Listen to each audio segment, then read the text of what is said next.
Good morning, good afternoon, wherever you may be. Welcome back to Streaming Media Connect 2025 and what I believe is our 17th Streaming Media Connect.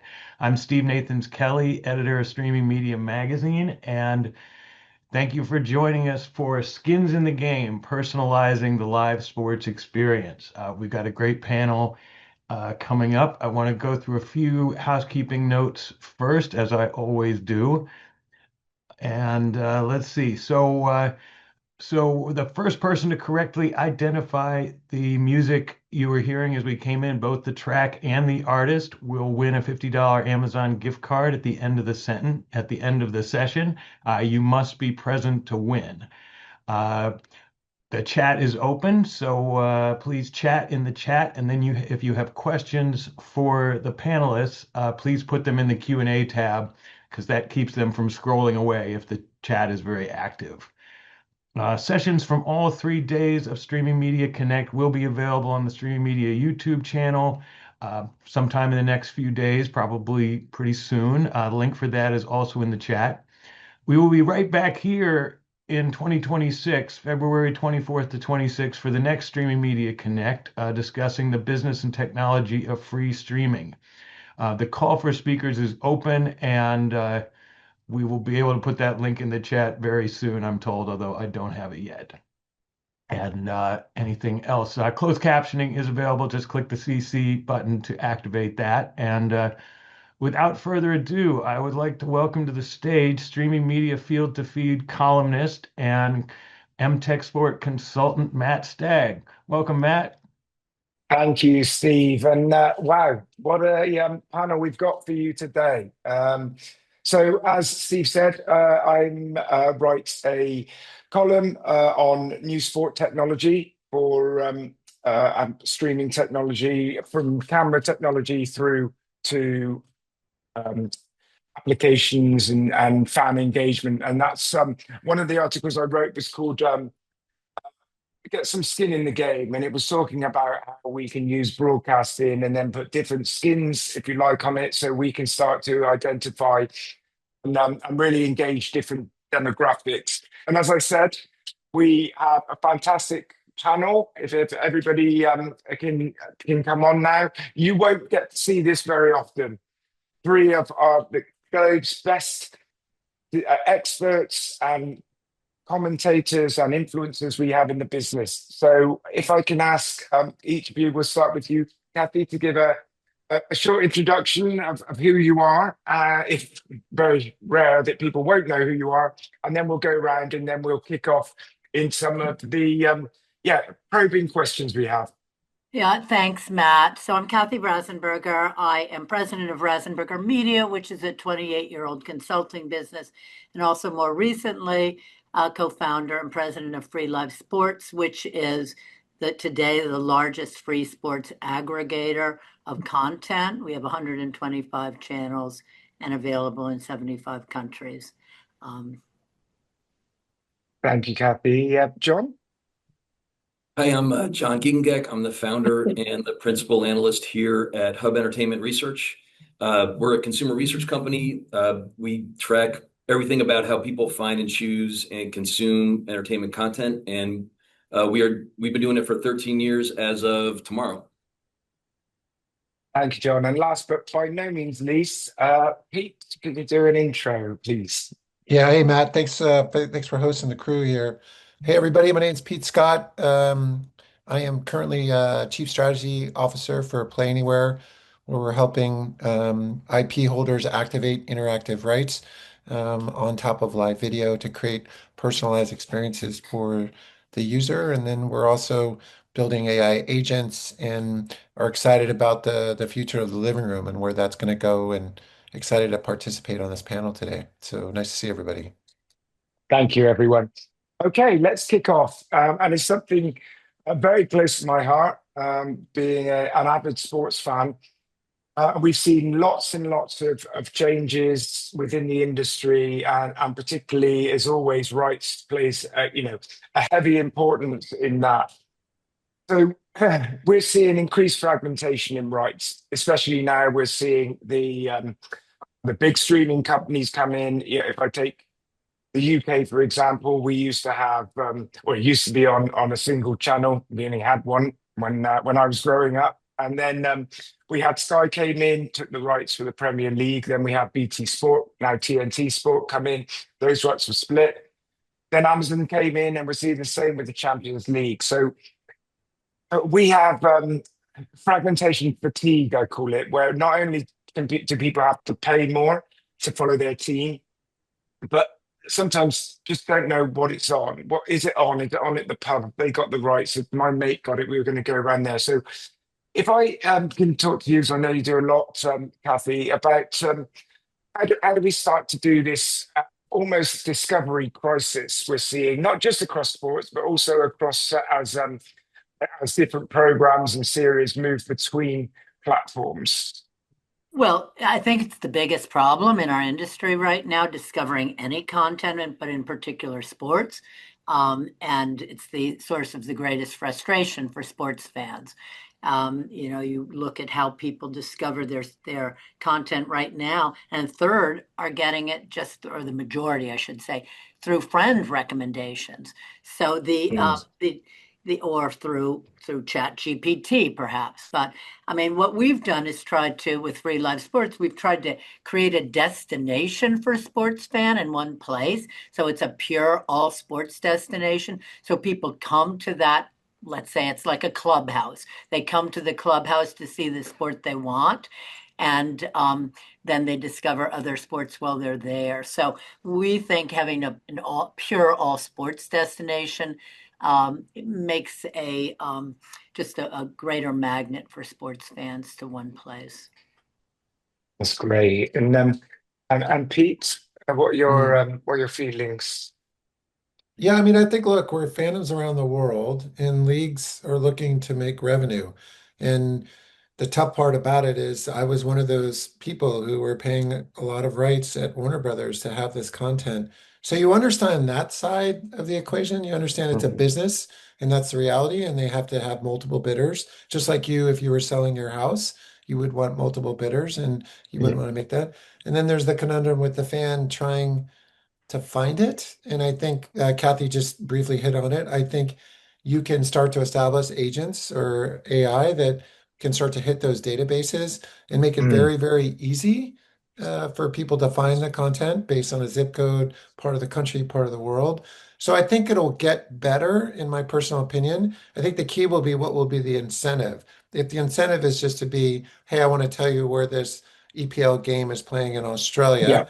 Um, can it just be as simple as that? Or does it have to be, well, if I land Kathy on that experience in Australia, do I get compensated because she signs up for an account? So Mm. there's sort of business reasons of doing it, or is it just, hey, let's just get to first base and let's just get everybody to understand where the stuff is? But I do think agents will, just like our agents are doing today, where you make a request, it runs while you have a sip of coffee, runs, comes back and fetches what it think is available. Mm. So I think it'll get better, but I also am realistic. I mean, these broadcasters need to make money. The leagues need to make money, and the broadcasters need to Mm. make money.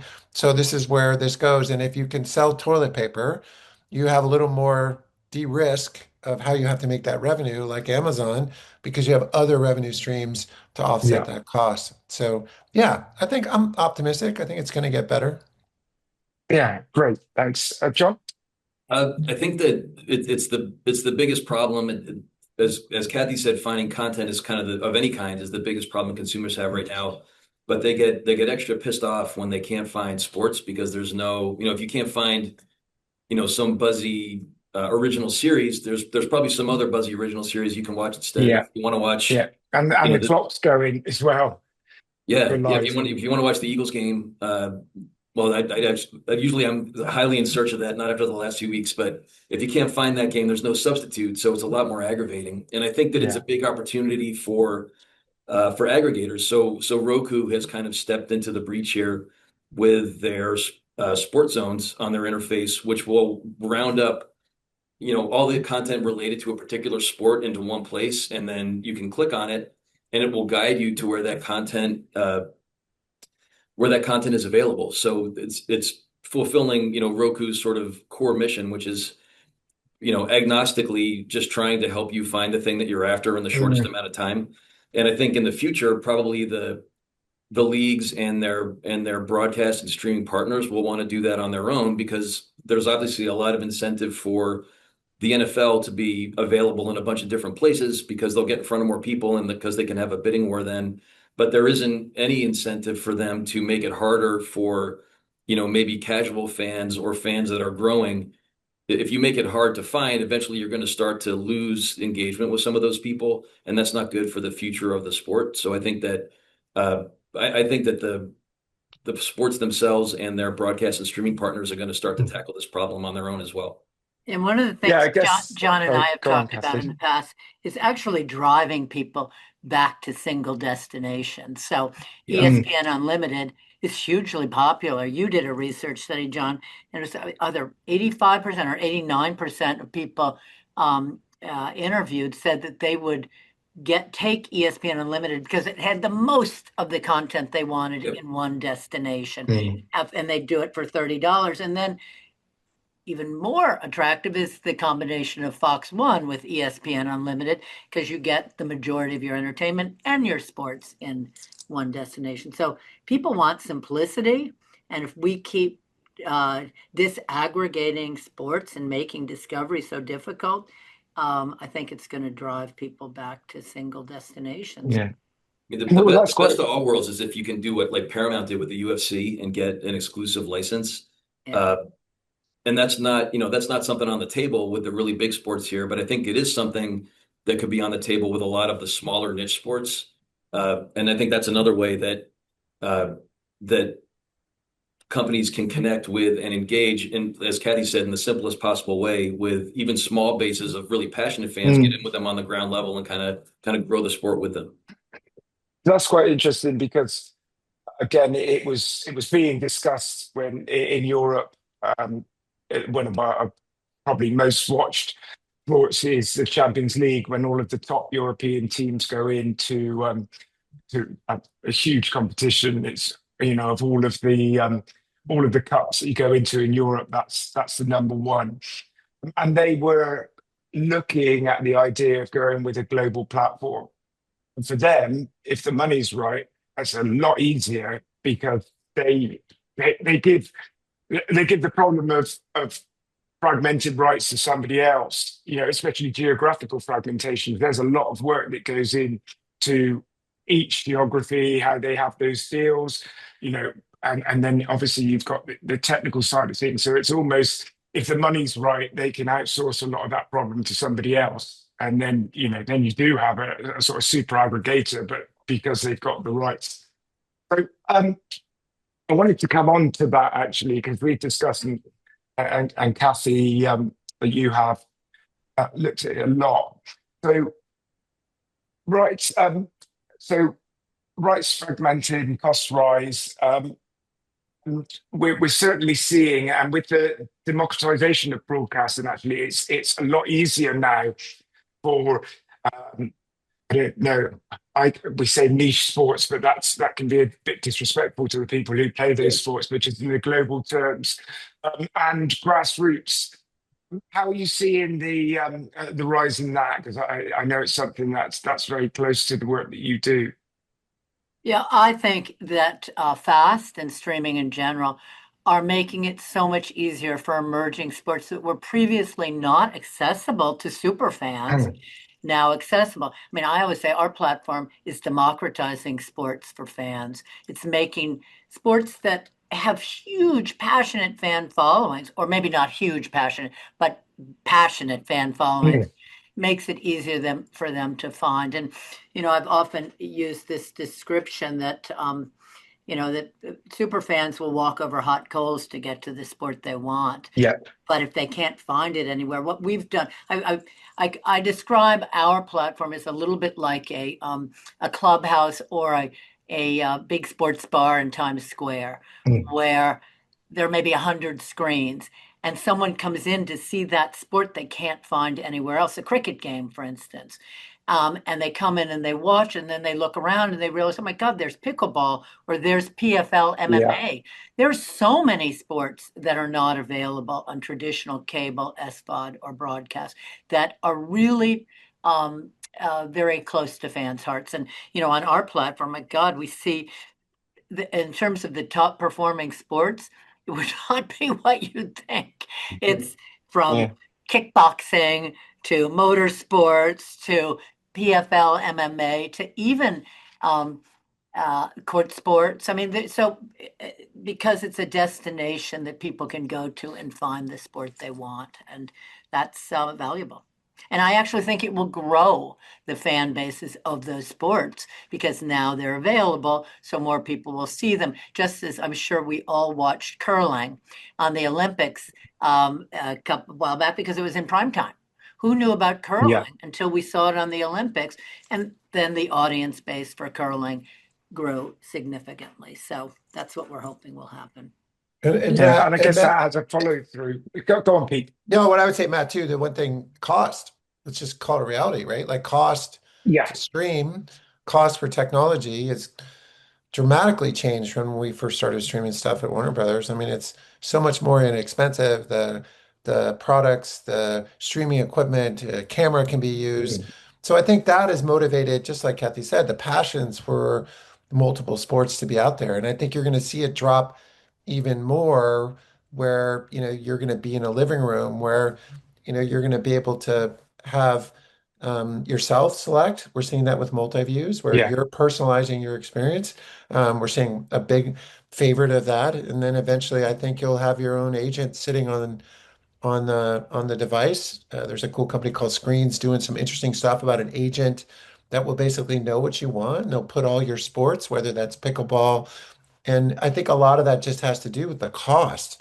The cost is coming Yeah. down that you can start a volleyball league with women's sports and get a deal done with Versant. You can start a women's soccer league. Like think about that just in the last 5 years, all these Mhm. leagues. So yeah, I just want to make sure because I think a lot of it's been motivated by the cost.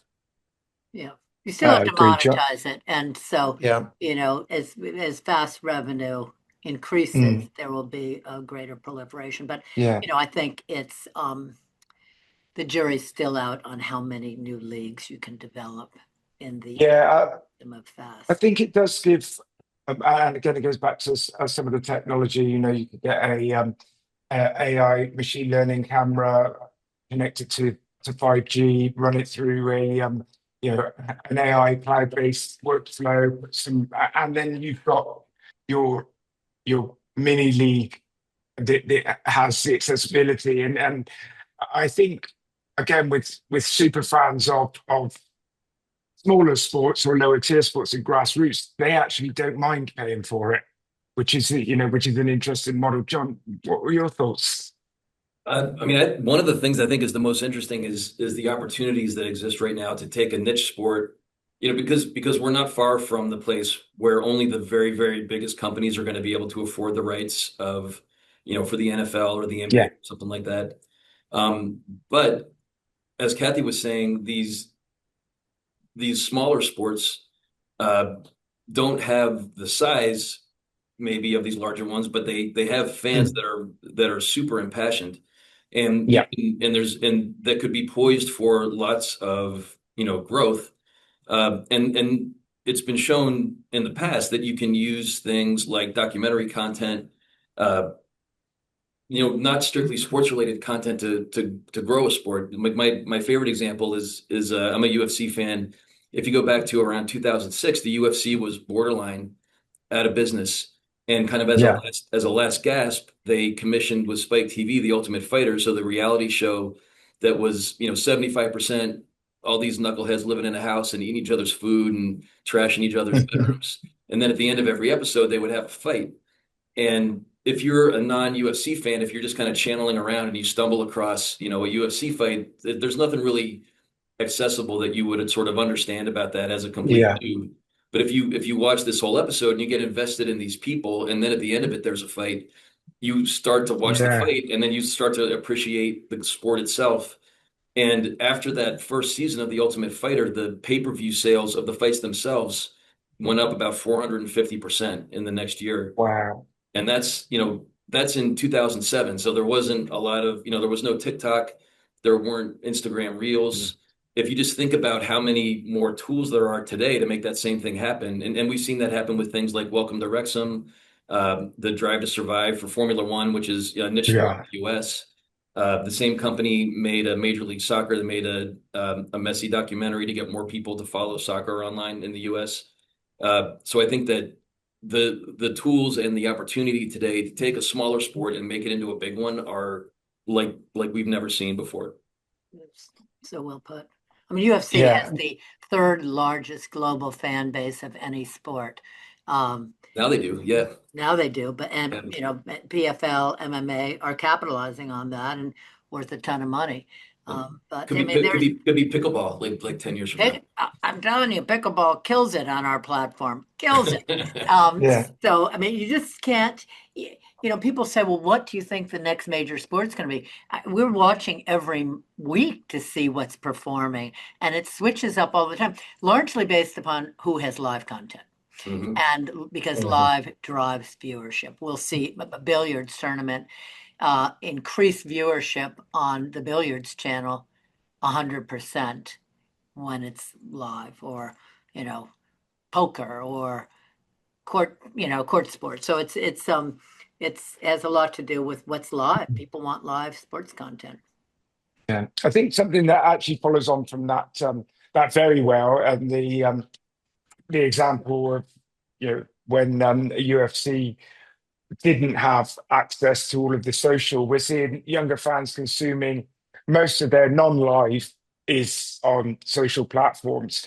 I wonder what your views are on how leagues and streamers should uh, design their engagement strategy with the change in demographics. And we've seen it before. And one of my big bugbears, as most people will know, is that Gen Z have a no attention span, which is absolutely not true at all. You can play games all night. They have they'll my 16-year-old watched, I think, 4 seasons of The Walking Dead in a week.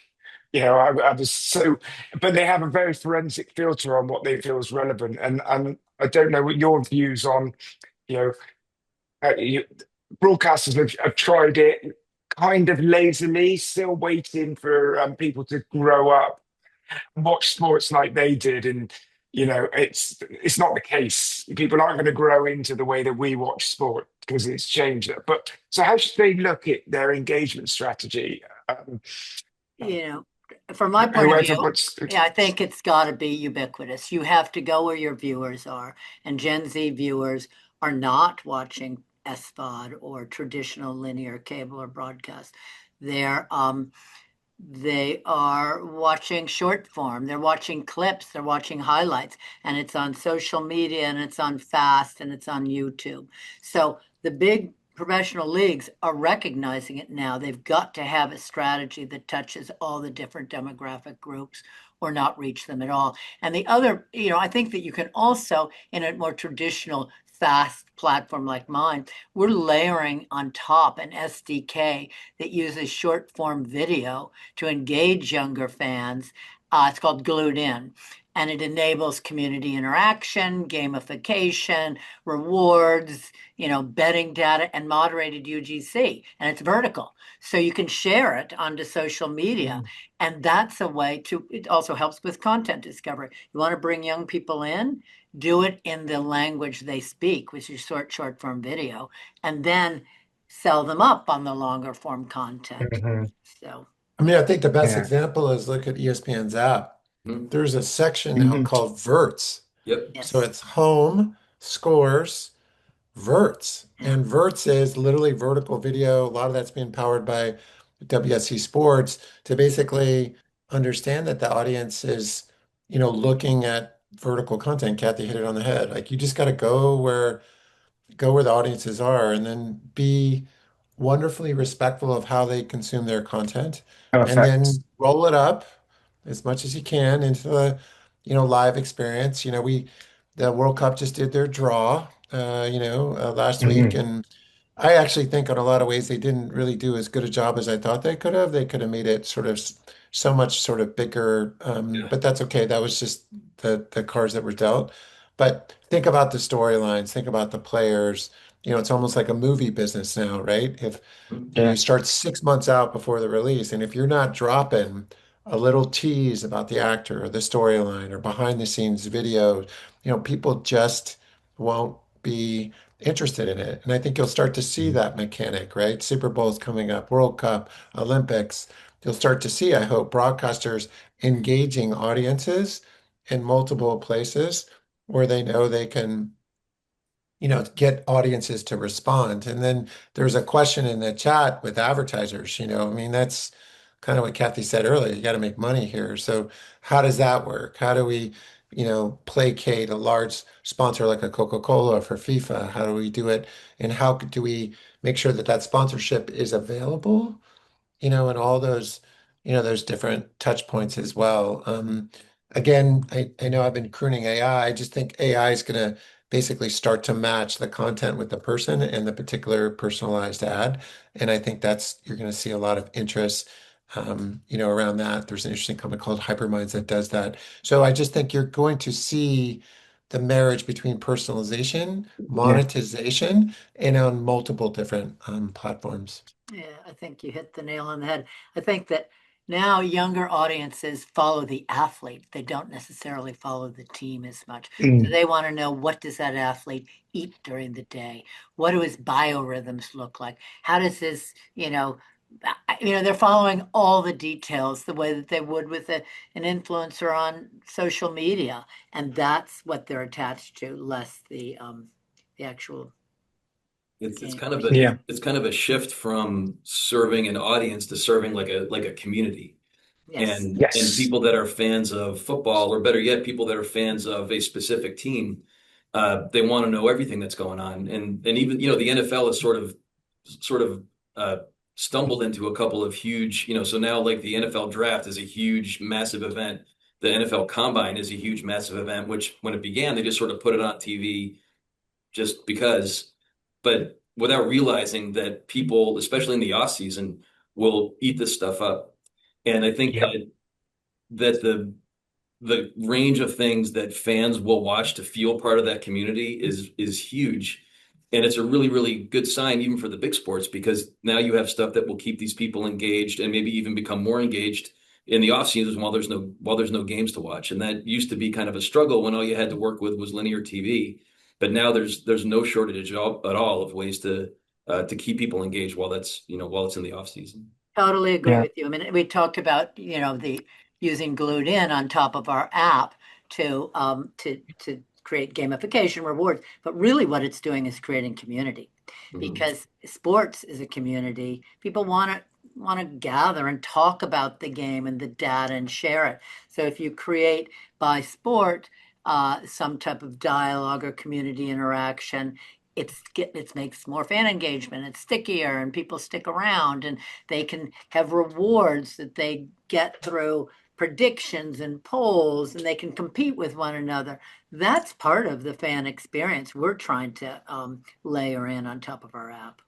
I think the Yeah. That's fundamental, if you, sorry, real quick, if you no, if no, you go can on. change the naming of a team to from that's Liverpool to we, Yeah. that's the fundamental change, right? Where you're Mhm. not referring to it as Liverpool, you're actually changing as we, like, hey, we got the best draft pick. We did Yeah, really well on Sunday. We scored multiple yeah, goals. Like, that's the fundamental tribe that gets switched, right? From that's right. just it being a Arsenal to we. And that's probably the most successful thing you could do as a sports franchise and league is when you're getting people to say we as how they represent their fandom. Yeah, Yeah. Well, we see that actually in my local bar. Is everyone will just go, we did that, oh, you didn't have a good one, and they know exactly who we're talking to. When they say you didn't have a good one, they'll know that it was West Ham because we know that they follow West Ham, Right. and that that was where he done it. It's an interesting thing that I'd like to bring on from that. And we talked about you have your content, you have personalization, and we talked about, Skin, you take the broadcast and maybe you'll do, a bit like NFL did with Nickelodeon, where that will address your youngers. You're taking the same content, but you're changing it to address certain demographics. And, Kathy mentioned super fan, and you might want all of the stats, or you might just want to watch the traditional broadcast. So with all of these opportunities, and obviously AI is giving us the equivalent of having, 2,000 interns to come in and log and cut. How do we avoid turning it into a gimmick Mm. and alienating some traditional fans, or things just not working? How do leagues and federations and streaming companies, how do they approach that? I think it comes down to relevancy. They have to be Mhm. really good about the relevancy. How does Matt Stagg want to watch a game? How does Pete want to watch a game? And how does John and Kathy want to watch a game? So then it's not a gimmick, it becomes relevancy, right? Yeah. So I want my favorite player, I want to see his or her highlights. I want to see his or her bets. I want to see his or her stats. And you do that on a one-to-one level of relevancy. That's where, you're starting to see it. I think teams and leagues were sort of weak in collecting data and information about their users. And I think it's a two-way Mm. street. I'll give you data. Just give me something back that's relevant to me. I Mm. don't mind that Yeah. exchange. Just make sure that it's relevant. So I think you're starting to see that more, even with these large purchases of these teams, if they're going to resell them in the future. Hey, who makes up your audience? Do they buy cars? Do they go shop at stores, at big box stores, so that you start to build sort of relevance. There's an interesting, I can't remember the team in the Bundesliga, but they're actively, being the representation. Hey, I'll go and find you some good insurance because it's we. Yeah. Yeah. I've Yes. I've found a good way for you, to travel to Europe with this, booking partner, et cetera, et Mm. cetera. So again, you're starting to see a lot of that um, relevancy. I think that's super, super key. Yeah, Yeah. that's such a good point. I mean, so we're testing a company called Canvas Space, and it's a light overlay, interactive overlay on top of the content that you have to opt into. So you can do multi-view, but you have to opt into it, choose it. You don't have to do Mm. multi-view. You can watch just the normal feed. But if you want multi-view, you can opt into it. You can opt into a rewards program. You can unlock certain things in interactive ads so Mm. that um, you know provide more data to an advertiser about yourself. But it has to be optional. To your point, it can't just be Yeah. forced upon a customer. Yeah. So Yeah, yeah, opt in always. yeah. I think And that's it's that's just such, people that choose it are much more engaged once they do. Yeah, Hmm. they You stay know, Yeah. longer. They stay they longer. stay but longer. if you There's, if you if you force them to use it, you probably wouldn't get that result. To Kathy's point, like I think that whenever there's new technology that comes out, and especially something kind of transformative like AI, for instance, it's really easy to conflate, things that you can do with things that you should do. And there's lots of Yeah. technology applications that can kind of get in the way. And so I think to Pete's point, like the most important thing is to understand what's your audience trying to do, and use technology to that's in alignment with that. So it helps them do the things they want to do already, as opposed to building something uh, that, like think about like to all the big investments in like 3D TV, and ESPN built a whole Mm. special studio for it. Nothing wrong with it. It's kind of cool, but it just turned out that there wasn't a lot of people sitting around with this burning Yeah. desire that had been unrequited to watch stuff, especially sports in 3D. I think understanding what your consumers or what your audience is trying to do, and then use technology to assist that kind of goal, keeping that as your North Star, that will have the best odds for success. And good for Mm. them for We also, trying. Like good Yeah. for them for trying. Like I just on Thanksgiving, sorry, Matt. They did EA, a version of EA Yeah. football game. And good. There's a bunch of guys sitting around. Do we want to Yep. do another football game? Those guys do a great job of storytelling. But maybe if we put where it's an EA camera angle and it sort of relates to people who play EA, Hmm. I think it's just awesome. Again, I Yeah. think it's a cost thing, but let's all try it. Let's figure out what mm. works. Let's becomes a standard. The 1st and 10 line, remember, for Yeah, NFL football was just like, well, let's try it. Do you think people are going to want to see a glow in the dark line and to quantify between what's 10 yards? And they're like, well, let's try it. Well, then now it's become, yeah. like the de facto of how you watch American I mean football. that behind the quarterback camera angle, they took that directly from Madden, and it works great. It works really Mm, well. Yeah. yeah. You got to try We it. You got to try that stuff. Yeah. Talking about it, it's quite interesting talking about the North Star. One of our biggest sort of mantras whenever we looked at innovation in within VT sport was, does it take the fan closer to the heart of sport? It was the Mm. first question that would be asked by head of sport. Um, it's simple because we had fans there. We had fans that, everybody who worked there. We had different demographics, and you say, would this take you? No, okay. Well, I'm sorry, we're not going any further with this. We'll look at it again. Going on from what we just discussed there, and I guess it. And after this, I'll come on. So we've got a couple of questions from the audience. Um, Personalization is great, and you get engagement, but what other monetization opportunities are there when you look at, we go into grow, everybody wants to make business, and there is costs involved in personalization, even though it is getting cheaper, as we said, with new advanced technologies like AI.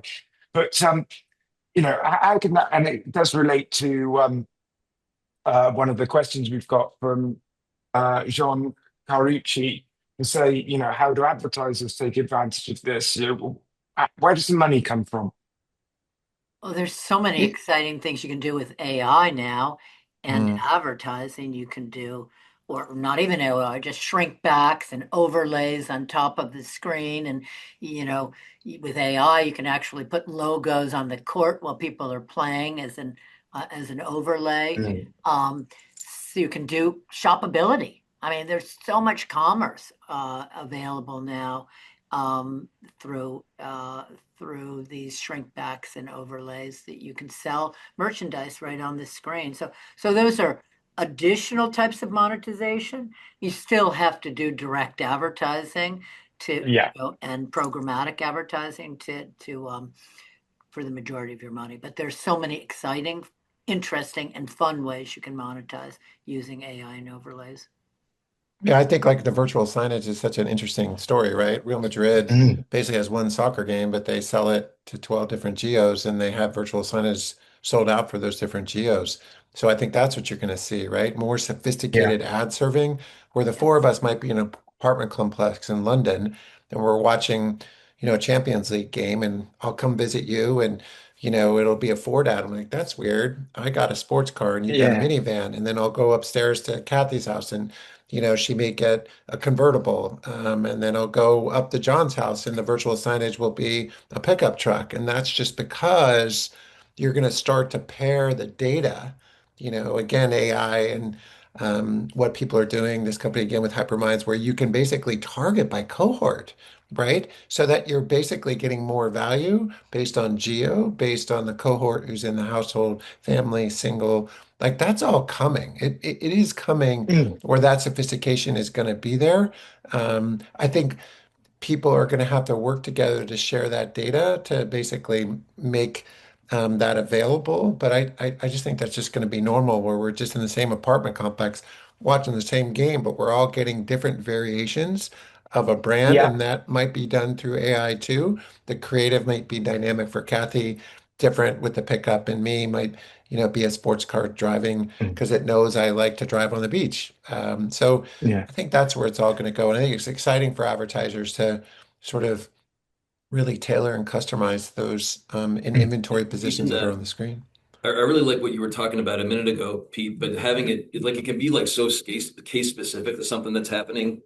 Uh, like if you're watching your World Cup team and like, oh, they're going to be playing in Boston in World Cup and like scan this QR code to like book a travel package or, Exactly. like when yeah, Saquon Barkley did that reverse hurdle in that game, and I had like a framed photo of that arrived at my house like the next day. But if you could, something like that to capture the emotions that you feel in the moment or some very specific thing that is is to do with the game or your team or like where it's happening or where they're going to be. That sort of ability to advertise for that to exactly the right people at exactly the right time. I have trouble thinking of something that would be more dramatic and more effective than that. But isn't I that funny think that you saw that action on the field and you were so enamored with that, you hunted for Oh it, yeah, no, that took me right? a minute, but Right. But what I'm saying to you is that's the point. What if it'll an come AI to you. agent is sitting on the screen and it's like, hey, I know you like these kind of photos. You've ordered from this company before. Do you want me to just, yeah, hit, you know what I mean? So I think that's a great example. I We think the haven't one thing talked. I take away, Oh, sorry, Matt. go on, Cassie. I was just going to say we haven't talked about betting and how right. that is Yeah. going to impact sports, live sports. I mean, now that 28 states in the United States have legalized betting, everybody wants, if they're not actually allowing betting on their app, and we don't have betting in app, but we will be sharing betting sports data to bet against, because people who watch sports love to bet. They like to bet on, they like to do predictions and polls, and Mm. there's a way to provide rewards for that without actually making it a betting experience. Yeah, and interestingly, as the technology comes on, we're seeing latency reduce massively. And then, you start to move into spot betting. There was one thing I did want to go back on, Pete, on what you said was John gets a pickup, so he gets a convertible, you get a sports car, and you gave me a Mm. minivan. I think that's very, very unfair. It's like you have the No, minivan, and I'm the sports car. right, right. I noticed that too. Profiling. That's What hilarious.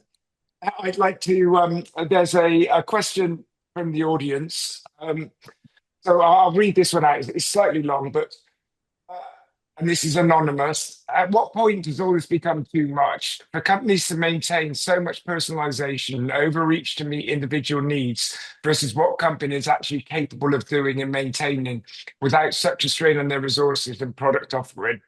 I hope this question makes sense. Well, it makes sense to me. I don't know if anyone wants to comment on over personalization, I guess. Yeah, I think it's just going to be a cadence, right? Some people want Yeah. more, some people want less, right? So like Bloomberg TV, you can do a squeeze back and every single stock appears in your screen. So I think it's just going to know, hey, with this person, chill, don't bombard them. That's not what they want. But there could be someone who, like Kathy has said, they're betting, they want to see the odds. I think predictive markets is going to explode here in the States.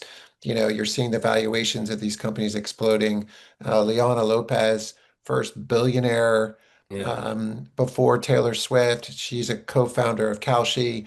I just think you're going to see levels of participation and interaction with content that will be cadence. I think they're asking a great Mm. question. Can I just turn the volume down? Yeah. And Yeah. that then requires one or twice a half. But I'm this kind of guy where I'm like, no, no, no, bring it on. I want to, like Kathy say, I want to be in a room with everybody who has the same bet as me. And I don't even know who they are. But because that has Mhm. generated a community, I want to hang out with those people. So I think there'll be Yeah. ways where it won't be overkill. I think it'll be sort of based on the cadence. I think if it's an opt-in, like we've been talking about, it's Yeah. impossible for it to be overdone. And if there's analogs for this. If you look at, it used to be that all the streaming platforms just had one, mostly ad-free tier.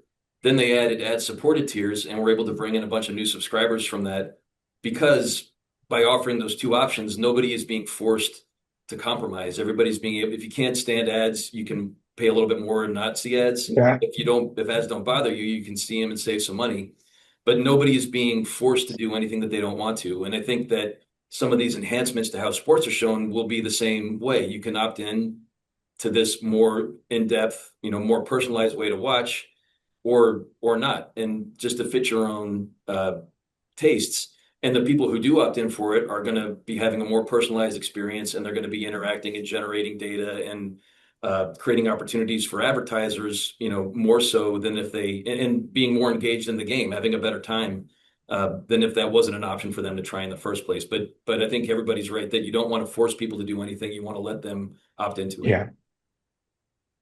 Yeah. That's a I think we're all on the same page about it's opt-in, which is with it should be with anything. There's again, I think it follows on, and it's a very interesting question. So if person is another anonymous attendee, if personalization is all the rage now, what do you think the future of consumer engagement will be? Where will it go from here? What's better than personalization, and what's next? And looking at the time, this is probably a very good time to look into our crystal balls and see where you think this might be going in the future. But I think everything is moving towards this orientation around communities and around fans. So just as if you look at Disney, for instance, uh, buying a big piece of Epic Games that makes Fortnite, or even a better example, if you look at the Saudi Public Investment Fund, they've bought Yeah, EA that makes EA Sports. They've invested in their own Hollywood studio. They are creating, bringing their comedians to Saudi Arabia for festivals, for their own parallel golf tournament. So they're, I think, really looking at the long game, where down the road, where your community, your NFL community, for instance, whether it's in watching the games or whether it's playing Madden or whether it's betting or whether it's watching documentaries that have to do with football. All the content is organized not around these demographic audiences, but it's designed around the communities of people who follow that sport or follow that IP. And not so far. It's actually available right now. You know, we can personalize EPGs too right now. I mean, every app is doing them. We personalize we're beginning to integrate it using AI to personalize it based upon your appetites and your interests. So if John likes to watch UFC and football, all the UFC and football will go to the top of his EPG, and he won't even know about pickleball and Formula One at the bottom. If Pete likes golf and tennis, it'll go to the top of his. So that's a form of personalization that is available right now that helps the viewing experience. I kind of look at it like Minority Report, where Tom Cruise has got Yeah. the gloves on and he's looking at the screen and he's manipulating the video that he wants to watch on that screen. And then it's a combination of Ask Jarvis at the same time, where yeah, those will collide together as That's a awesome. visual, and that you'll have a living room of the future. Will through an agent be able to orchestrate what you're interested in seeing and what you're knowing. The trick will always be is there a bias just to give you one thing as opposed to sort of wrapping all kinds of perspectives so that maybe I do want to watch pickleball. I never even thought about pickleball, but I kind of like the game. Kathy's got a nice little feed over here. Yeah, I'd be interested in that. And then maybe there's sort of, again, fidelity around that agent that's basically going, well, are you open-minded? Or are Right. you just want to focus on just the yeah. sports you want? So I totally do subscribe to that. And I think multi-views that have been so successful in the States, I just love the signals. It's just such an awesome time because Matt, you've done this Mm, for years as well, where multi-views that after YouTube provided that for NFL Sunday Ticket, that's a sign of personalization where that became really, yeah. really important. And then all the other MVPDs are like, shit, we got to go build a solution. And Mm, Comcast now has one. DAZN's going to have one. So I think that's a great signal. And it's not going to be everybody. It might be 30, 40% of the audience. And it might get where that becomes routine. And yeah. then all the different sort of, can I grab that Peacock game on Saturday because it's not on NBC? How do I authenticate and put it on my screen? I mean, those are other sort of business rules they have to figure out. But I do. I just think the living room of the future is going to Mm. be that. Yeah, I think that's right. And as you said, something that you think seems a bit out there now, it does become. I remember when first put the timeline on at BT Sport. So you went along the bottom if you went into a second screen mode, and it just had the red cards, the goals, and you just went back and watched it, and that was, oh wow, that's a bit. And now yeah, it's Standard. unusual if you see anyone with it, and you Hmm. think, of course, why wouldn't you have that? Mm, Um, mm. and it comes on. So we have got the person who said they weren't here on time, and is it available? Yes, it will be available. Steve might be able to give you some more information on how and where to get that. We've got The total recording of the show. Is that what you're yes, saying? Yeah, yeah. yeah, yeah. So um, what we've got one more time for one more question. Um, okay, I think this is good because I think it pulls together lots of what everyone's been talking about, but does take it back and looks at it from a higher.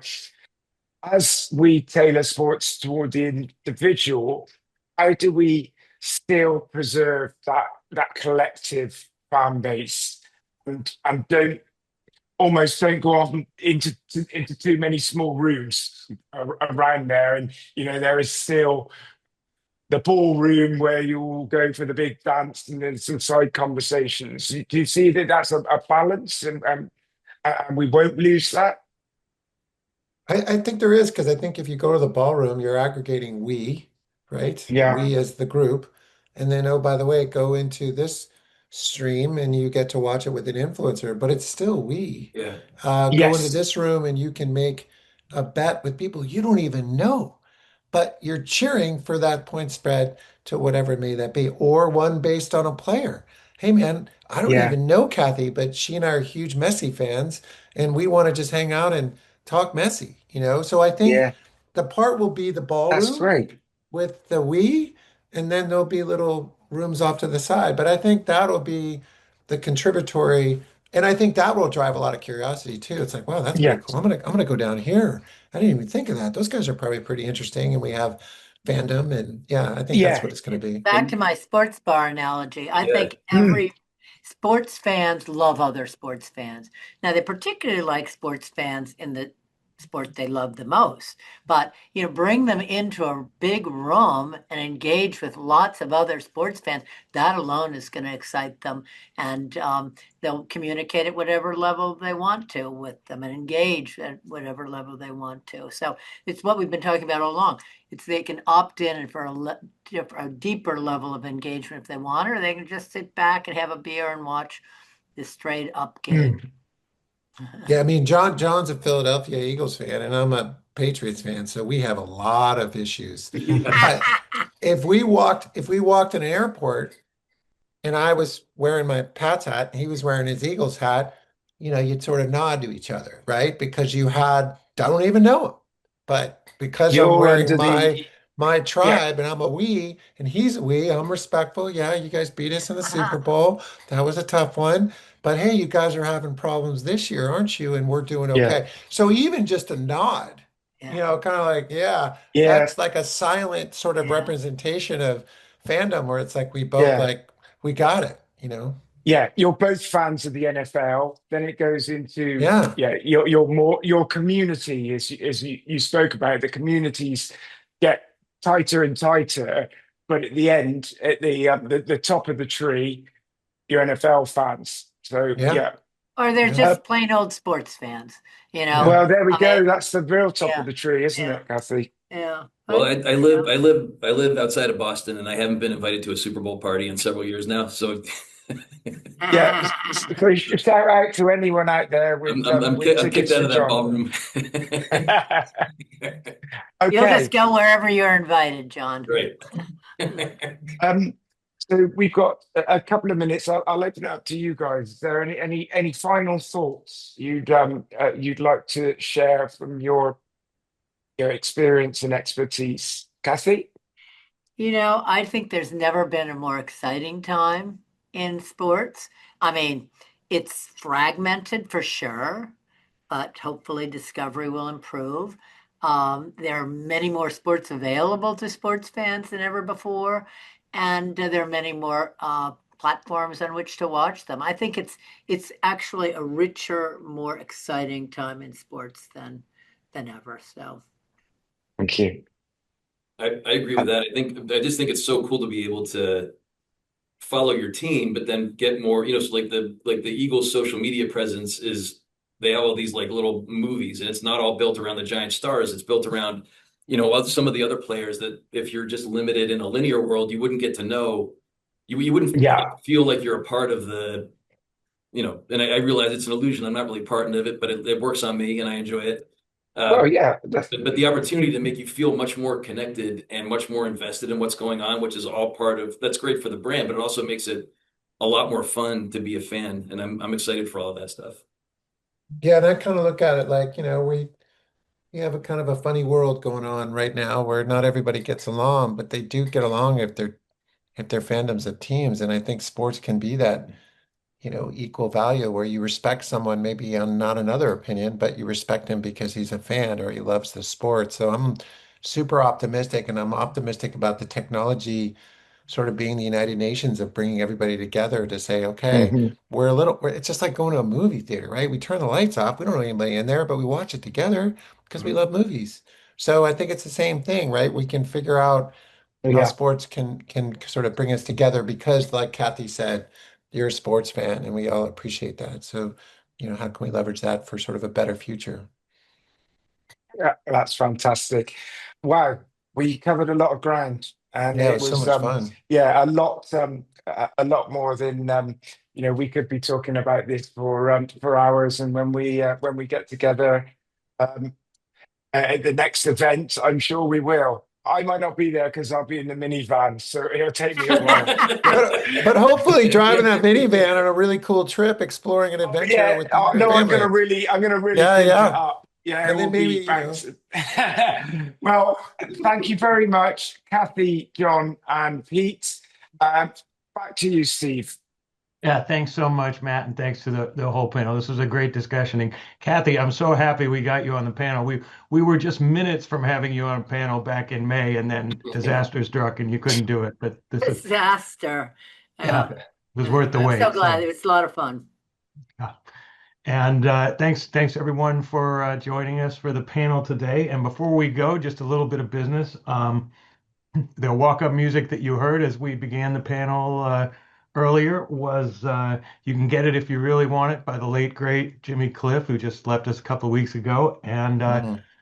nobody quite got it, but well, Pete, you got it, but you're Yeah, ineligible. right. You're I'm on the just a panel, huge but Jimmy Cliff fan. I was like, oh my God, that's the greatest walk-up music ever. but the person who came closest was Matthew LeCount. So congratulations, Matthew, and watch your email sometime, probably in the next week or so. You'll get an email explaining how you can claim your prize. So we will be back here at 3:30 Eastern Time, 12:30 Pacific for What We Know Now, protecting live streams in 2026. So please come back and join us for that. Thanks again. Bye Thanks, bye, guys. everyone. Bye.